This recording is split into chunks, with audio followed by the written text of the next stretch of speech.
안녕하세요, 킹즈들. 저번에 네 번째 Q&A 영상으로 인사를 드렸었는데요. 그때 논술과 관련된 이야기를 너무 많이 하느라고 제가 받았던 질문들에 대해서 답변을 다 마치지 못했습니다. 그래서 남은 질문들에 대해서 오늘 마저 답변을 드리려고 해요. 그럼 바로 질문 확인해 볼까요? 아는 것과 모르는 것, 지금쯤 알아야 하는 것들을 어떻게 한눈에 파악할 수 있을까요? 어디가 부족한지 잘 모르겠습니다. 라는 질문을 남겨주셨어요. 일단 이런 것들을 한눈에 파악하기 위해서 빈 종이를 한 장 준비하셨으면 좋겠어요. 빈 종이에다가 강론, 교육과정, 논술, 기본이론 이렇게 네 가지 카테고리를 구분해보고 거기에다가 한 장 한 장 책을 넘겨가면서 내가 부족한 부분이 뭔지 자기 손으로 적어보는 시간을 갖는 것을 추천드립니다. 교육과정의 경우에는 제가 인고파워 인고킹 다음 카페에 교육과정 체크리스트를 올려뒀어요.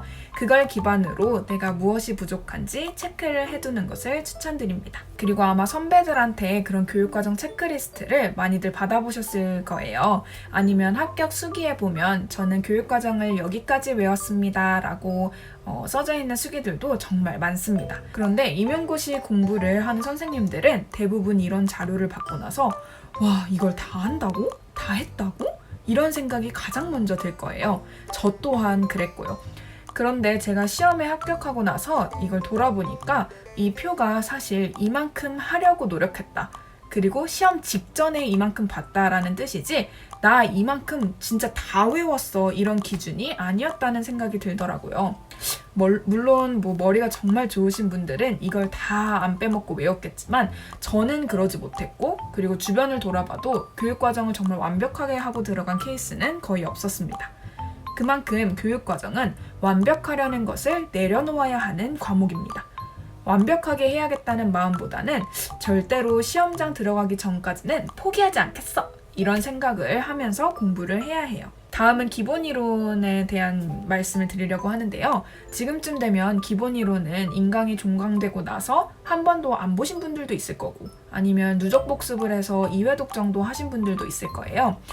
공부의 우선순위를 먼저 얘기하자면 강론이 가장 먼저, 그리고 그 다음에 기본이론, 그 다음에 교육과정, 그 다음에 논술을 하셔야 돼요. 그래서 기본이론은 항상 베이스로 까는 느낌으로 가져가셔야 됩니다. 그래서 제가 기본이론을 공부했던 방법은 일단 저는 백구 커리큘럼을 들었기 때문에 그 기준으로 말씀드릴게요. 그 백구 기본이론 교재에서 가장 좋았다고 느꼈던 부분이 카테고리별로 이제 시작하는 부분에 도식화되어 있는 마인드맵이 그려져 있는 걸 아실 거예요. 이 마인드맵을 꼭 스스로 그려보시는 것을 추천드려요.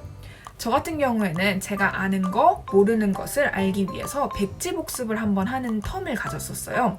이 마인드맵을 갖다가 그 틀만 박스로 이렇게 빈칸으로 그려놓은 다음에 빈칸을 제 손으로 직접 채워봤습니다. 그렇게 빈칸을 채우고 나서 그 빈칸과 관련된 세부 내용을 오른쪽에다가 자세하게 한번 제 손으로 적어봤어요. 그렇게 한 다음에 책을 다시 한번 펴서 살펴보고 빠진 부분이 없는지 아니면 정말 중요한 키워드를 놓치지는 않는지를 세세하게 빨간 펜으로 첨삭을 해봤습니다.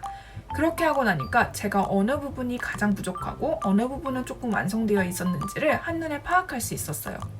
이렇게 백지 아웃풋을 하면 내가 부족한 부분이 분명하게 보일 거예요. 그 부분을 찾아서 여름방학 때 꼭 채우시는 것을 추천드립니다. 다음 질문입니다. 날이 더워져서 그런가 벌써 체력이 떨어진 것 같아요. 어떡하죠? 라는 질문을 해주셨어요. 저는 여름에 정말 시도 때도 없이 잠이 왔던 기억이 나요. 보통 춘곤증이 있다고 하는데 저는 사계절 내내 졸렸습니다. 그래서 저는 이런 공부 루틴을 가졌어요. 아침에 일어나자마자 교육과정 기본이론 스터디를 빨리 끝내고 10시부터 강론 본스를 시작합니다. 그래서 10시부터 시작해서 강론 본스를 끝내고 12시에서 1시 사이에 끝나면 친구들이랑 밥을 먹으러 갔어요.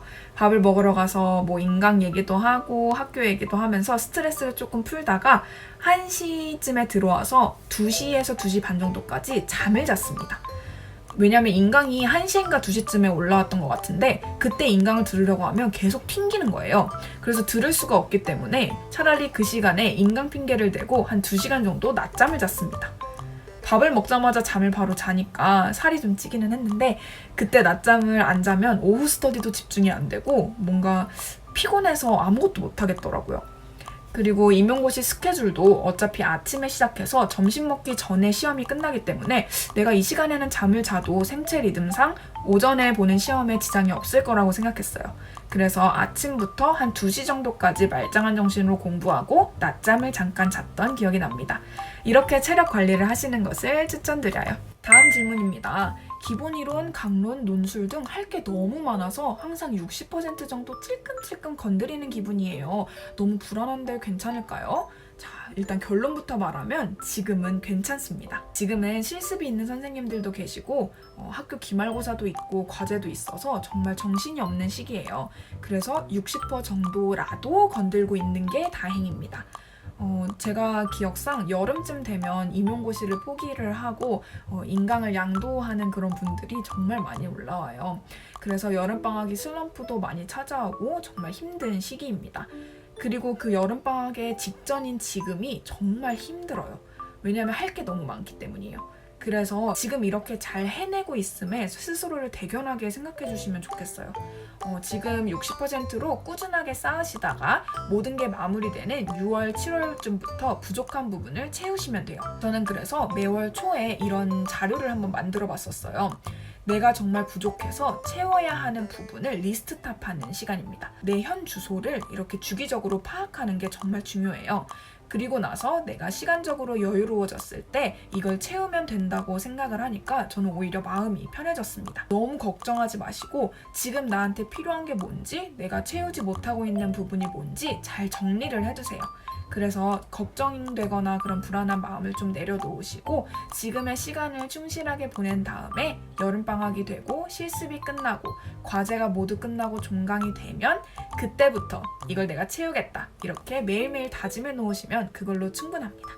그리고 여기에 덧붙여서 잠깐 말씀드리고 싶은 건 여름방학이 되면 정말 상대적으로 시간이 많아져요. 그래서 뭐지? 시간이 붕 뜨네? 내가 공부를 다른 애들보다 안 하고 있나? 이런 생각이 듭니다. 그래서 불안한 마음에 꾸역꾸역 스터디를 막 갑자기 늘려요. 근데 이걸 정말 조심하셔야 됩니다. 우리가 이렇게 1학기 동안 이런저런 일들로 치여서 공부를 못했잖아요. 그래서 그 시간에 걔네들을 채울 생각을 해야지 내가 시간이 비니까 공부를 안 하나 봐 이러면서 막 주먹구구식으로 스터디를 구하는 게 정말 잘못된 방법인 것 같아요. 그래서 스터디를 많이 파더라도 그중에 딱 한 개 스터디 정도는 내가 부족한 부분을 채우는 스터디를 꼭 만들어주세요. 계속 같은 깊이로 몇 회독을 하는 것보다 내가 구멍난 부분을 중점적으로 한 번쯤 보고 가는 거, 그게 있냐 없냐가 정말 큰 차이를 결정합니다. 네, 마지막으로 제가 이 Q&A 영상을 제작하던 도중에 받았던 질문인데요. 인고파워 암기펜 3회독을 잘 보고 있습니다. 그런데 교육과정 통합기를 꼭 해야 할까요? 라는 질문들을 정말 많이 받았는데요. 일단 결론부터 말하자면 이건 정말 선택의 문제입니다. 그런데 제가 여기서 꼭 말씀드리고 싶은 부분이 있습니다. 교육과정은 분명히 시험에 나옵니다. 그리고 어떤 부분이 나올지 우리는 장담할 수 없습니다. 그런데 경쟁률이 높은 지역에 응시하는 분들에게 말씀을 드리자면 만약 내 옆에 있는 친구들이 모두들 교육과정 통합기를 하고 있어. 그런데 나는 선택적으로 통합기를 안 했어. 근데 재수없게 통합기를 묻는 문제가 나왔어. 근데 나만 몰라. 그래서 틀렸어. 그렇게 1점이 감점이 됐는데 나중에 결과적으로 점수가 나왔을 때 이 1점 차이가 정말 많은 것을 결정합니다. 그리고 굉장히 큰 점수의 차이처럼 느껴집니다. 만약에 1배수가 74점이라고 했을 때 내가 73점을 맞는 것과 72점을 맞는 것, 71점이 맞는 거는 2차에서 굉장히 마음가짐이 다르게 됩니다. 물론 나는 그 1점을 버리고 남들이 다 틀리는 강론 1, 2점짜리 문제를 꼭 맞출 거야 하는 사람들 저는 리스펙합니다. 하지만 이 시험은 남들이 다 맞추는 문제를 나도 맞추는 것이 굉장히 중요한 시험입니다. 그게 고득점의 비결이기도 하고요. 그리고 나중에 8월, 9월이 되면 디스쿨에서도 모의고사가 나오고 학교 자체 모의고사도 나오고 그리고 사설 모의고사 문제집 같은 것도 사서 풀게 되는데요. 그때 사람들한테 이제 허를 찌르기 위한 문제로 잘 보지 않는 교육과정 문제나 교육과정 통합기를 서술하는 문제들을 출제하기도 합니다. 그런데 8월, 9월이면 정말 뽀개기 직전인데 다른 친구들이 다 맞는 교육과정을 내가 틀린다? 이러면 멘탈이 정말 흔들리거든요. 9월부터 뽀개기를 하면 강론, 기본이론, 모형, 교육과정, 논술, 모의고사 풀이, 기출풀이 등등 해야 할 게 정말 많고 정말 타이트한 시간 내에서 열심히 공부를 해야 해요. 그런데 이 상황에서 교육과정이 흔들린다? 이러면 심적으로 정말 많이 위축됩니다. 이런 상황을 대비하기 위해서 저는 지금 이 여름방학에 대부분 통암기하는 것들은 선택적으로 통암기를 하고 잘 안 외워지는 교육과정이 있다면 꼭 따로 시간을 투자해서 암기해둘 것을 진심으로 추천합니다. 계속해서 할 게 이렇게 쏟아지고 선배들의 조언을 듣다 보면 저것도 해야 되는데 어떡하지 이런 생각들이 많이 드실 거예요.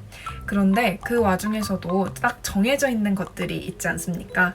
교육과정을 공부하는 거, 그리고 기본 이론을 베이스로 까는 거, 그리고 지금 강론 인강 진도 밀리지 않는 것, 그리고 강론 인강 중에서도 과학이나 실과의 기술처럼 정말 이해하고 넘어가야 하는 그런 과목들 꼭 이해하기, 그리고 논술을 주기적으로 스터디하기, 그리고 5번째는 내가 부족한 부분 꼭 채우고 넘어가기.